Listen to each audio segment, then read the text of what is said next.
Student, welcome to the class. आज के हमारे इस वीडियो लेक्चर में हम करेंगे फंड फ्लो स्टेटमेंट के प्रैक्टिकल क्वेश्चन। इससे प्रीवियस लेक्चर में मैंने आपको फंड फ्लो स्टेटमेंट के बारे में पूरा इंट्रोडक्शन बताया था और फंड फ्लो स्टेटमेंट बनाने से रिलेटेड एडजस्टमेंट भी समझा दिए थे।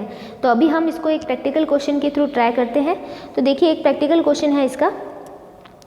The balance sheet of a company show the following figures as on 31 March 2016 and 17। एक कंपनी के वित्तीय विवरण 31 मार्च 2016 और 17 को निम्न तथ्य प्रदर्शित करते हैं। आपको एक बैलेंस शीट दे रखी है, देखिए, जिसमें 2016 और 17 के डेटा दे रखे हैं इन लैक्स। ठीक है, ये अमाउंट जो है वो लैक्स में है। अब देखिए, सबसे पहले लाइबिलिटी साइड पढ़ते हैं। इक्विटी एंड लाइबिलिटी में शेयर होल्डर फंड में शेयर कैपिटल दे रखी है आपको 2017 में 160 और 2016 में 100। तो ये है अपना प्रीवियस ईयर और ये है अपना करंट ईयर। ठीक है, 2016 है प्रीवियस ईयर और ये है करंट ईयर। तो आप देख रहे हो कि शेयर कैपिटल जो है 2016 में 100 ही थी और 2017 में 160 हो गई। तो इसका मतलब हमने क्या किया, इसको इशू किया है। ठीक है, फिर देखिए रिजर्व एंड सरप्लस की बैलेंस दे रखे हैं 40 और 30। फिर देखिए नॉन करंट लाइबिलिटी में लॉन्ग टर्म बॉन्ड्स दे रखे हैं आपको 2017 में नहीं है, 2016 में है। तो इट मीन्स कि 2016 में तो थे लेकिन 2017 में नहीं है। तो इसका मतलब हमने इसका रीपेमेंट कर दिया। फिर चलते हैं करंट लाइबिलिटी में ट्रेड पेबल्स हैं आपके 25 और 30। फिर इसके बाद अदर करंट लाइबिलिटी में आपके शॉर्ट टर्म लोन्स है 25 और 30। ठीक है, फिर है असेट्स। देखिए नॉन करंट असेट्स में फिक्स असेट्स है, पहले 50 थे फिर 60 हो गए, इसका मतलब हमने परचेज किए होंगे। फिर नॉन करंट इन्वेस्टमेंट थे, वो थे 35 और 20 और ये भी इंक्रीज़ हुए हैं। ये भी आपको ध्यान में रखना है क्योंकि ये सोर्सेज ऑफ फंड और एप्लीकेशन ऑफ फंड में यूज़ करने पड़ेंगे। फिर करंट असेट्स में आपके इन्वेंट्रीज दे रखी है 90 और 50। ट्रेड रिसीवेबल दे रखे 50 और 50, ये तो इक्वली है। फिर कैश एंड कैश इक्विवेलेंट 15 और 30 दे रखे हैं। ठीक है, नीचे देखिए वर्ष के दौरान स्थायी संपत्तियों पर ह्रास के लिए 5 लाख रुपए का प्रावधान किया गया। कोषों के स्रोतों और उपयोगों का विवरण तैयार कीजिए। A sum of ₹5 lakh was provided as a depreciation on the fixed assets during the year. Prepare the statement of source and uses of fund. नीचे नोट टू अकाउंट्स दे रखे आपको। नोट टू अकाउंट्स में ट्रेड पेबल, जो ऊपर ये trade payable दे रखे हैं आपको, इस ट्रेड पेबल में क्या क्या चीज़ें हैं, बिल्स पेबल हैं और क्रेडिटर हैं। ठीक है, इन दोनों का आपको अलग से दे रखा है। और ट्रेड रिसीवेबल में आपको ये जो ट्रेड रिसीवेबल थे इसमें आपके डेटर्स और बिल्स रिसीवेबल है। ठीक है, तो आपको फंड फ्लो स्टेटमेंट बनाने के लिए कहा गया है। फंड फ्लो स्टेटमेंट बनाने के लिए हमें 2 स्टेटमेंट बनाने पड़ेंगे। पहला आपको बनाना पड़ेगा statement of change in working capital और दूसरा आपको बनाना पड़ेगा फंड फ्लो स्टेटमेंट। ठीक है, तो अभी हम बनाते हैं इसको। एक बार क्वेश्चन ध्यान से इसमें देख लीजिए। ये है क्वेश्चन आपका, क्योंकि बार बार आपको हो सकता है इसको देखना पड़े, तो एक बार ध्यान से इस क्वेश्चन को देख लीजिए। अब हम स्टार्ट करते हैं इसका सॉल्यूशन करना। तो इसके लिए देखिए, इसके लिए आपको सबसे पहले statement of change in working capital बनाना पड़ेगा। ठीक है, तो ये statement of change in working capital का मैंने फॉर्मेट बना लिया है। अब देखिए आपको इसको कैसे बनाना है। सबसे पहले आप इसमें क्या लिखोगे, करंट असेट्स। ठीक है, तो हम लिख देते हैं इसमें करंट असेट्स। और हमारे क्वेश्चन में जितने भी करंट असेट्स हैं सबको हम एक एक करके लिखते हैं। तो देखिए सबसे पहले हमें दे रखा है इन्वेंट्रीज, तो हम लिख देते हैं इन्वेंट्रीज। और इन्वेंट्री देखिए 2016 में इसकी अमाउंट दे रखी है 50, ये इन लैक्स है तो आप यहाँ पे लिख देना इन लैक्स। ठीक है, फिर देखिए इन लैक्स 50 2016 में इसकी अमाउंट है और फिर है नेक्स्ट 2017 में 90। तो अब आप क्या देख सक रहे हैं कि इन्वेंट्री में क्या हुआ है, चेंजेस हुआ है, कितना इंक्रीमेंट हुआ है, क्योंकि प्रीवियस में तो कितना था 50 और करंट में कितना हो गया 90। तो इसका मतलब इंक्रीज हुआ कितना 40 से। तो हम किस में लिखेंगे, इंक्रीज में लिखेंगे, डिक्रीज में डैश लगा देंगे। ठीक है, फिर चलते हैं नेक्स्ट है हमारे ट्रेड रिसीवेबल में एक तो है आपके डेटर्स, तो हम लिख देते हैं पूरा डेटर्स देखिए कितने थे 2016 में। डेटर्स 2016 में थे आपके 30 और 2017 में हो गए 40। तो इसका मतलब ये भी इंक्रीज हुआ है 10 से, तो इसमें भी इंक्रीज में लिखेंगे। ठीक है, फिर चलते हैं नेक्स्ट है आपके बिल्स रिसीवेबल, तो BR लिख देते हैं। 2016 में थे ये 20, 2017 में हो गए 10, तो ये हो गए आपके हैं डिक्रीज, 10 में डिक्रीज लिख देंगे, ठीक है। फिर चलते हैं नेक्स्ट है आपकी कैश एंड कैश इक्विवेलेंट, तो हम टोटल लिख देते हैं cash and equivalent. Cash and cash equivalent देखिए आपके 2016 में थे 30 और 17 में हो गए वो 15, तो इसका मतलब क्या हुआ है, कैश एंड कैश इक्विवेलेंट में चेंजेस हुआ है। कितना चेंजेस हुआ है देखो, डिक्रीमेंट हुआ है, और कितने से, 15 से, तो हमने लिख दिया इसमें 15, ठीक है। इसके अलावा और कोई करंट एसेट्स हमारे पास है नहीं, जितने दे रखे थे क्वेश्चन में हमने ले लिए। फिर आपको क्या करना है, इनकी टोटल लगानी है, सिर्फ इतनी, ठीक है। यहाँ पे लिख देते हैं टोटल ए, ठीक है। अब देखिए इनकी टोटल लगाएंगे हम, तो हमारे पास इसकी टोटल आएगी 130 और इसकी टोटल आपकी आएगी 155, ठीक है। फिर चलते हैं बी है हमारे करंट लायबिलिटी,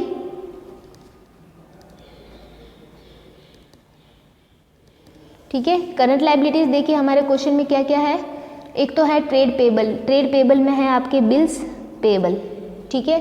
बिल्स पेबल देखिए 2016 में थे आपके बिल्स पेबल 10 और 2017 में वो हो गए 15, ठीक है। तो इसका मतलब क्या हुआ है, वो इंक्रीज हुआ है, लेकिन हमें लिखने किस में है, डिक्रीज में, ठीक है। लायबिलिटी के मामले में ये पूरा क्या चलता है, उल्टा चलता है मैटर। तो आपके जो बिल्स पेबल इंक्रीज हुए हैं आपको लिखने हैं डिक्रीज के अंदर, ठीक है। फिर चलते हैं नेक्स्ट है आपके क्रेडिटर्स देखिए 2016 में थे 20 प्रीवियस में और करंट में हो गए वो 10, तो इसका मतलब ये क्या हुआ है, डिक्रीज हुआ है, तो आपको लिखने किस में है, इंक्रीज में, ठीक है। क्लियर हो रहा है मैटर। फिर चलते आगे, क्रेडिटर के बाद में आपके है अदर करंट लायबिलिटी में शॉर्ट टर्म लोन्स, तो यहाँ पे लिखते हैं short term loans. Short term loans की अमाउंट 2016 में थी 30 और 2017 में 25, तो इसमें क्या हो रहा है, डिक्रीमेंट हो रहा है 5 का, तो हम लिखेंगे किस में, इंक्रीमेंट, ठीक है, इंक्रीमेंट में लिखेंगे। ये देखिए, फिर देखिए आपको क्या करना है, इनकी टोटल लगानी है सबकी। अब आप इसकी टोटल साथ में ही लगा देना, इसकी भी लगानी है आपको। यहाँ पे हम लिखते हैं टोटल बी, इसकी जब हम टोटल लगाएंगे तो आएगा 60, इसकी टोटल लगाएंगे तो आएगा 50 और इनकी टोटल लगाएंगे तो हमारे पास आ जाएगा देखिए 50 और ये हो जाएगा 60, 65 और इसकी टोटल हम लगाएंगे तो ये हमारे पास आ जाएगा 30, ठीक है। तो इस तरीके से ये आपकी टोटल लग जाएगी ए और बी। फिर चलते हैं हम आगे, यहाँ पे हम लिखेंगे नेट वर्किंग कैपिटल, ठीक है। अब देखिए आपको क्या करना है, net working capital A minus B, A की टोटल में से बी को माइनस करना है। तो इसकी ए की टोटल कितनी है 130 और ये है 60, तो 130 माइनस 60 हुए तो कितने आ गए 70। फिर इसमें 155 माइनस 50 तो ये आएंगे 105, ठीक है। फिर यहाँ पे अभी आपको अगर आप टोटल क्लोज नहीं भी करो तो भी कुछ नहीं है और क्लोज कर दिया तो भी कोई बात नहीं। फिर देखिए आगे चलते, अब आपको क्या लगता है कि 70 थे 2016 में और 2017 में हो गई वर्किंग कैपिटल 105, तो ये क्या हो रही है, इंक्रीज हो रही है कि डिक्रीज हो रही है, ये हो रही है हमारे इंक्रीज। तो हम यहाँ पे लिखेंगे इंक्रीज इन वर्किंग कैपिटल। और कितना इंक्रीमेंट हुआ है 105 में से 70 लेस करेंगे तो 35 का इंक्रीमेंट हुआ है, तो यहाँ पे कमी पड़ रही है तो यहाँ पे हम लिखेंगे इंक्रीमेंट, क्योंकि देखिए इन दोनों की टोटल भी लगानी पड़ेगी आगे हमें, तो यहाँ पे लिखेंगे हम टोटल ये 105 और ये भी 105, ठीक है। फिर चलते हैं आगे की तरफ, इसमें क्या लिखना आपको, अगर आपने अमाउंट यहाँ पे लिखी है तो आपको यहाँ पे अमाउंट एडजस्ट करनी पड़ेगी, क्योंकि इसकी टोटल भी बराबर होनी ज़रूरी है 65 और 65, ठीक है। तो यहाँ पे डैश लगा देना आपको। क्लियर हो रहा है आपको मैटर। कैसे किया, नेट वर्किंग कैपिटल निकाली, फिर कंपैरिजन किया, 2016 में 70 थी और 2017 में 105। तो इसका मतलब क्या हुई है, इंक्रीज हुई है, और कमी यहाँ पर रही थी तो यहाँ पे लिख दिया, और यहाँ पे लिख दिया इंक्रीज इन वर्किंग कैपिटल। और जब आप यहाँ पे लिखोगे तो यहाँ पे भी आपको एडजस्ट करना पड़ेगा, ये 65 है और ये 30 है, तो यहाँ पे एडजस्ट किया 35 से, ये टोटल इक्वल हो गई। ठीक है, बस ध्यान तो आपको ये रखना है कि इंक्रीज हुआ है तो यहाँ पे इंक्रीज लिखना है। ठीक है, तो ये है आपका statement of change in working capital. ये फर्स्ट आपका स्टेटमेंट बनेगा। अब नेक्स्ट क्या बनेगा, फंड फ्लो स्टेटमेंट। तो फंड फ्लो स्टेटमेंट बनाने के लिए हमें और भी चीज़ें कैलकुलेट करनी होगी, तो अभी हम फंड फ्लो स्टेटमेंट का परफॉर्मा बना के और रख देते हैं। इसके बाद हम कुछ वर्किंग नोट में कैलकुलेशंस करेंगे। ठीक है, देखिए फंड फ्लो स्टेटमेंट का परफॉर्मा कुछ इस तरीके से बना के हम रख देते हैं। अब हम करते हैं इसके अंदर लिखी जाने वाली चीज़ों की कैलकुलेशन। इसमें एक दो चीज़ें आपको कैलकुलेट करनी पड़ेगी। सबसे पहले तो आपको कैलकुलेट करना पड़ेगा फंड फ्रॉम ऑपरेशन। ठीक है, ऑपरेटिंग प्रॉफिट आपको कितना हुआ है, तो इसके लिए आप नीचे एक वर्किंग नोट लगाओगे। यहाँ पे वर्किंग नोट में आप उसकी कैलकुलेशन करोगे फंड फ्रॉम ऑपरेशन की।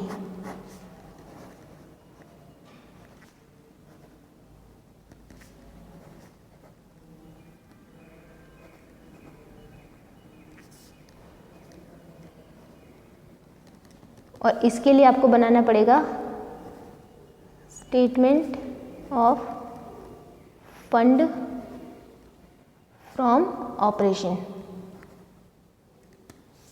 एक ऐसा स्टेटमेंट जो मैंने आपको बताया था प्रीवियस लेक्चर में, वैसा आपको एक छोटा सा बनाना है, क्योंकि ज़्यादा इसमें कुछ टर्म्स है नहीं हमारे पास। सबसे पहले हम क्या लेते हैं, यहाँ पे क्लोजिंग बैलेंस ऑफ P&L या फिर सरप्लस। तो हमारे क्वेश्चन में सरप्लस का बैलेंस दे रखा है क्लोजिंग, कितना है क्लोजिंग बैलेंस 40 इन लैख है ये भी, तो यहाँ पे इन लैक्स लिख देते हैं, यहाँ पे भी इन लैक्स। ठीक है, तो अभी देखिए क्लोजिंग बैलेंस लिख दिया, इसमें ऐड करने आपको नॉन ऑपरेटिंग और नॉन कैश एक्सपेंसेस। ठीक है, अब हमारे क्वेश्चन में non operating non cash expenses क्या क्या है। एक तो देखिए आपको एक इंफॉर्मेशन दे रखी है डेप्रिसिएशन की। ठीक है, कि इस वर्ष डेप्रिसिएशन 5 लाख रुपए का प्रावधान किया गया, तो वो जो डेप्रिसिएशन है वो हमारे लिए नॉन कैश एक्सपेंसेस है। तो यहाँ पे मैंने लिख दिया डेप्रिसिएशन। डेप्रिसिएशन के लिए बोला था इन्होंने 5 लाख, तो यहाँ पे मैंने 5 लिख दिया सिर्फ। ठीक है, इसके अलावा बाकी हमें क्वेश्चन में न तो रिजर्व, ना ही कोई dividend, propose dividend, provision for tax, interim dividend, goodwill return of, preliminary expenses, ऐसी कोई भी इंफॉर्मेशन नहीं है। अगर होती तो हम यहाँ पे लेते हैं। ठीक है, और इसके अलावा loss on sale of fix assets, profit on sale of fix assets, non operating income कुछ भी नहीं है, तो सिर्फ हम इतना ले लेंगे। यहाँ की टोटल आ जाएगी 45। फिर इसमें से हम लेस कर देंगे ओपनिंग बैलेंस ऑफ सरप्लस। ठीक है, सरप्लस का ओपनिंग बैलेंस है हमारे पास कितना 30, तो हम ले लिया 30। इसके बाद इसमें से माइनस करोगे तो आपके आ जाएगा फंड फ्रॉम ऑपरेशंस। तो फंड फ्रॉम ऑपरेशन कितने आ जाएंगे 15। ठीक है, तो ये आपके फंड फ्रॉम ऑपरेशन आ जाएंगे। ये हमारे लिए क्या होता है, सोर्सेज ऑफ फंड होता है। इसके अलावा अब डेप्रिसिएशन की इंफॉर्मेशन दे रखी है, तो हम एक फिक्स असेट्स का अकाउंट भी बना लेते हैं। ठीक है, तो यहाँ पे हम बनाते हैं फिक्स असेट्स का अकाउंट, क्योंकि डेप्रिसिएशन फिक्स असेट्स के ऊपर लगता है, तो हमें एक बार उसको भी कैलकुलेट करना पड़ेगा फिक्स असेट्स को। नहीं तो हम डायरेक्ट फिक्स असेट्स को ऐसे भी कर सकते थे कि है ना, कितना इंक्रीज़ हुआ और कितना डिक्रीज़ हुआ। इंक्रीज़ को हम कर देते परचेज और डिक्रीज़ को सेल कर देते, लेकिन क्योंकि डेप्रिसिएशन दे रखा है इसलिए हमें अकाउंट बनाना पड़ेगा। ठीक है, फिक्स असेट्स की ओपनिंग होगी टू बैलेंस BD, और फिक्स असेट्स का हमारे बैलेंस कितना है क्वेश्चन में 50 लाख। ठीक है, ये भी इन लाख में है, तो यहाँ पे इन लैक्स लिख देना। ठीक है, फिर चलते हैं हम आगे। फिर हमें दे रखी डेप्रिसिएशन, तो यहाँ पे ले लेते हैं बाय डेप्रिसिएशन। डेप्रिसिएशन लगा हमारे कितना 5 लाख का। ठीक है, फिर इसके अलावा हमें इस क्वेश्चन में कोई भी इंफॉर्मेशन नहीं दे रखी है, तो हम यहाँ पे लिख देते हैं बाय बैलेंस CD, और बैलेंस CD हमारे पास है 60 लाख का। अब देखिए इस अकाउंट की क्या कर देंगे हम टोटल, यहाँ पे आ जाएगा 65, यहाँ पे भी 65, फिर यहाँ पे बैलेंसिंग फिगर से आ जाएगा टू कैश या बैंक अकाउंट, और किसके लिए, परचेज़ के लिए, कि हमने असेट्स को परचेज़ किया है। कितना आ जाएगा 15 लाख। ठीक है, क्लियर हो रहा है मैटर।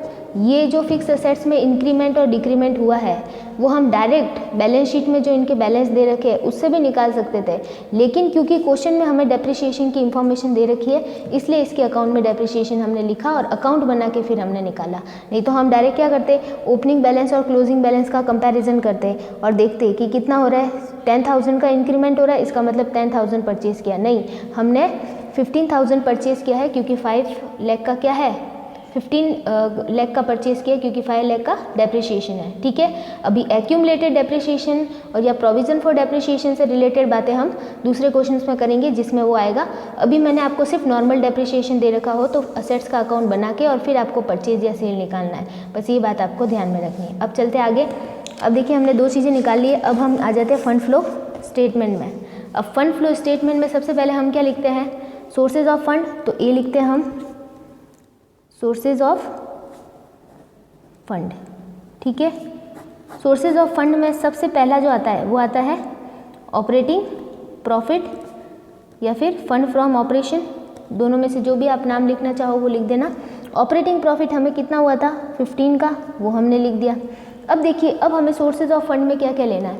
हमने देखिए सबसे पहले शेयर कैपिटल देखा कि शेयर कैपिटल में क्या हो रहा था, इंक्रीमेंट हो रहा था। तो शेयर कैपिटल में इंक्रीमेंट मतलब हमने शेयर कैपिटल इशू की। ठीक है, तो शेयर कैपिटल इशू की, इसका मतलब हमें शेयर कैपिटल से सोर्सेज मिले हैं। ठीक है, सोर्सेज ऑफ फंड हुआ है, तो यहाँ पे मैं लिख देती हूँ इशू ऑफ शेयर कैपिटल। अब देखिए मेरे प्रीवियस ईयर में शेयर कैपिटल का बैलेंस था 100 और करंट ईयर में वो हो गया कितना 160, सॉरी 100 मतलब 100 लाख और वो हो गया 160 लाख। तो इसका मतलब कितना इंक्रीमेंट हुआ है, इंक्रीमेंट हुआ है 60 का, तो मतलब मैंने शेयर कैपिटल इशू की 60 लाख की। ठीक है, फिर चलते हैं नेक्स्ट। इसके बाद में long term bonds.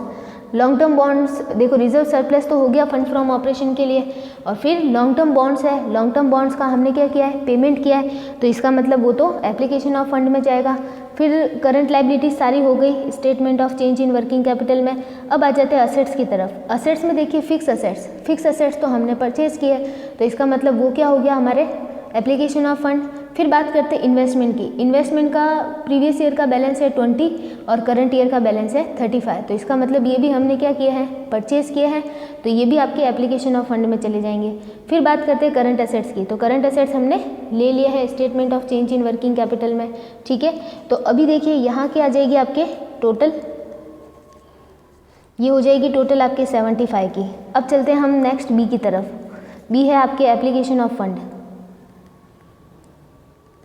Application of fund, ये कुछ नहीं करना है, आपको सिर्फ बैलेंस शीट के बैलेंस को कंपेयर करके देखना है। अब देखिए एप्लीकेशन ऑफ फंड में देखिए एक चीज़ और छूट गई कि हमने statement of change in working capital बनाया। ठीक है, तो statement of change in working capital में हमारे इंक्रीज इन वर्किंग कैपिटल है। ठीक है, तो इंक्रीज इन वर्किंग कैपिटल होता है एप्लीकेशन ऑफ फंड। अगर डिक्रीज इन वर्किंग कैपिटल होता तो वो जाता किस में, सोर्सेज ऑफ फंड में। उसके बारे में तो हमने बात ही नहीं की, अच्छा हुआ कि वो सोर्सेज ऑफ फंड में नहीं था, नहीं तो हमारे यहाँ पे छूट जाता। तो वो अगर डिक्रीज इन वर्किंग कैपिटल होता तो सोर्सेज ऑफ फंड में आता, लेकिन क्योंकि वो इंक्रीज इन वर्किंग कैपिटल है तो वो एप्लीकेशन ऑफ फंड में आएगा। तो यहाँ पे मैं लिख देती हूँ इंक्रीज इन वर्किंग कैपिटल, और इंक्रीज इन वर्किंग कैपिटल हमारे कितना हुआ था 35 लाख का। ठीक है, इसके बाद में हम चलते हैं नेक्स्ट चीज़ की तरफ। नेक्स्ट है हमारे परचेज ऑफ फिक्स असेट्स। अभी हमने निकाले अकाउंट बना के परचेज ऑफ फिक्स असेट्स, और वो हमने कितने परचेज किए हैं 15 लाख के। ठीक है, फिर चलते हैं हम नेक्स्ट इन्वेस्टमेंट। इन्वेस्टमेंट हमें बैलेंस शीट में देख करके आपको जो 2016 की वैल्यू है 20 और 2017 की वैल्यू है आपके 35, तो आप कंपैरिजन करोगे कि 16 में तो थे 20 और 17 में हो गए 35, तो इसका मतलब हमने क्या किए, इन्वेस्टमेंट परचेज किए। तो यहाँ पे हम लिखेंगे परचेज ऑफ इन्वेस्टमेंट। कितने परचेज हुए होंगे, ये है परचेज हमारे 15 लाख ठीक है। फिर चलते हैं नेक्स्ट, फिर हम बॉन्ड की बात करते हैं जो हमारे लाइबिलिटी साइड में थे कि बॉन्ड 2016 में तो थे 10 के और 2017 में नहीं है, तो इसका मतलब हमने पेमेंट किया है repayment of long term bonds. ठीक है, कितना पेमेंट किया है हमने? 10 का। फिर चलते हैं नेक्स्ट, मतलब सारी चीज़ें हो गई, नेक्स्ट कुछ भी नहीं है। अब तो बैलेंस शीट में सारी चीज़ें ले ली हमने और फंड फ्रॉम ऑपरेशन जो था वो भी ले लिया है और इंक्रीज इन वर्किंग कैपिटल भी ले लिया है। जब भी क्वेश्चन की सारी चीज़ें लिखो एक बार आप चेक कर लो कि हमने बैलेंस शीट की सारी चीज़ें ले ली, statement of change in working capital से जो इंक्रीज या डिक्रीज निकाला वर्किंग कैपिटल का वो ले लिया, फंड फ्रॉम ऑपरेशन में अगर ऑपरेटिंग प्रॉफिट है या लॉस है दोनों में से जो भी चीज़ है वो ले ली, और इसके अलावा बैलेंस शीट की सारी चीज़ें चेक कर लेना कि वो हमने की या नहीं की, फिर आप इसकी टोटल लगा देना। ठीक है, टोटल अभी हम इसकी लगाएंगे तो हमारे पास अमाउंट आनी चाहिए 75 इसके बराबर। तो अभी हम इसकी टोटल लगाते हैं, ये आपके 5 और ये हो जाएगा 5 और इसके बाद में ये भी आपके 7, तो ये हो जाएगी 75। तो अगर ये दोनों साइड से इक्वल है तो इसका मतलब आपका फंड फ्लो स्टेटमेंट बिल्कुल सही है। ठीक है, कुछ एक कैलकुलेशन आपको करनी पड़ेगी इंटरनली, तो वो आप देख लेना। एक तो आपको फंड फ्रॉम ऑपरेशन और दूसरा कई बार आपको असेट्स का अकाउंट बनाना पड़ सकता है। बाकी चीज़ें आप बैलेंस शीट से और statement of change in working capital से ले सकते हो। ठीक है, तो इस टाइप से आपके होंगे फंड फ्लो स्टेटमेंट। बाकी के कुछ क्वेश्चन आप लोग ट्राई करोगे तो आपको काफ़ी चीज़ें और भी समझ में आएगी। ठीक है, बाकी के क्वेश्चन हम नेक्स्ट लेक्चर के अंदर करेंगे। Okay, thank you.